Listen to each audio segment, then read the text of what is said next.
Before getting into it though, I'm going to do two things. I'm going to start a 5-minute timer and I'm going to turn on this espresso machine at the same time.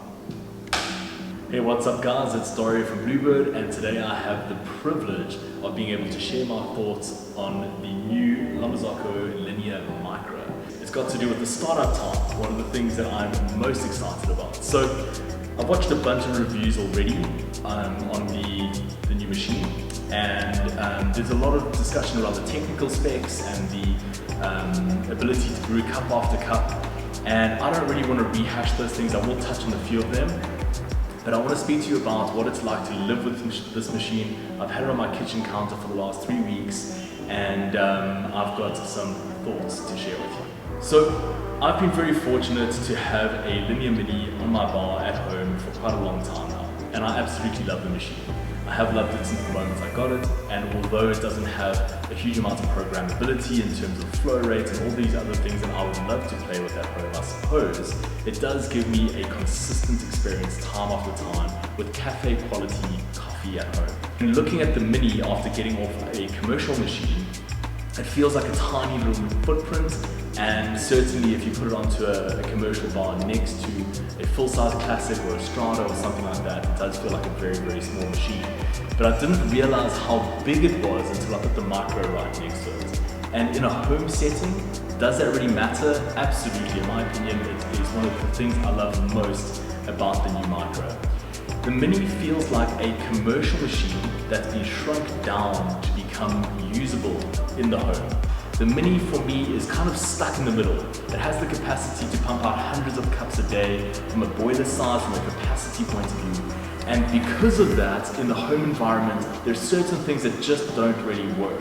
For example, the heat up time. The Linea Micra promises a 5-minute heat up time from cold to ready to brew a coffee and steam some milk, 5 minutes. We're going to test that today. In my opinion, if you start, I've got my brew bar behind us over here, if you start your kettle and start grinding on a Comandante and you're doing a pour over, you could take longer than 5 minutes to complete a hand brew compared to heating up your home espresso machine and making yourself an Americano or a flat white or something of that nature. Amazing to have that flexibility. How have they done that? You can read about the specs online, you can watch other videos covering them. It's got a smaller boiler which allows you to brew 6 cups of coffee at very stable temperatures before the temperature starts to drop, which in most home settings is more than enough. And they've done some really clever things with the portafilter. Again, you can watch tons of videos about this. I was very, very skeptical about the portafilter.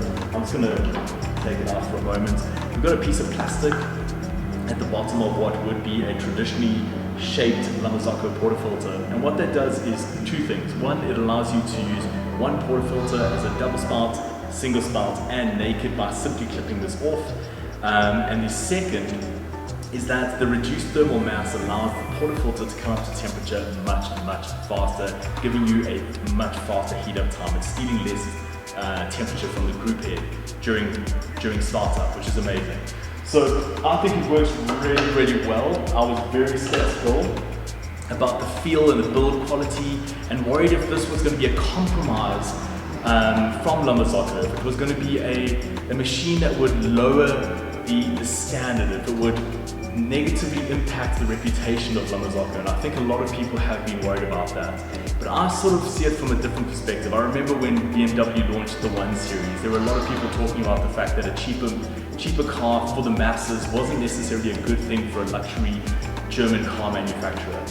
But the 1 Series has filled an amazing gap. It's given people in small cities or in big cities with tight parking spaces a smaller car which is very usable, and it doesn't compromise on the values of BMW, and I think that the Micra is exactly the same from Marzocco. It feels like a Marzocco, and if you've worked on a Marzocco before, you'll know exactly what I'm talking about. The way it brews coffee, the way the steam wand works, the build quality feels very premium, and yes, they have had to reduce costs in certain places to bring it to the market at the price point that they had.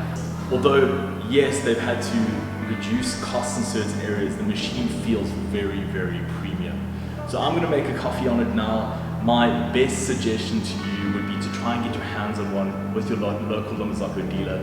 Give it a try. It is absolutely exceptional. And if you've been dreaming of getting a Marzocco, this might be the moment. 5 minutes, here we go.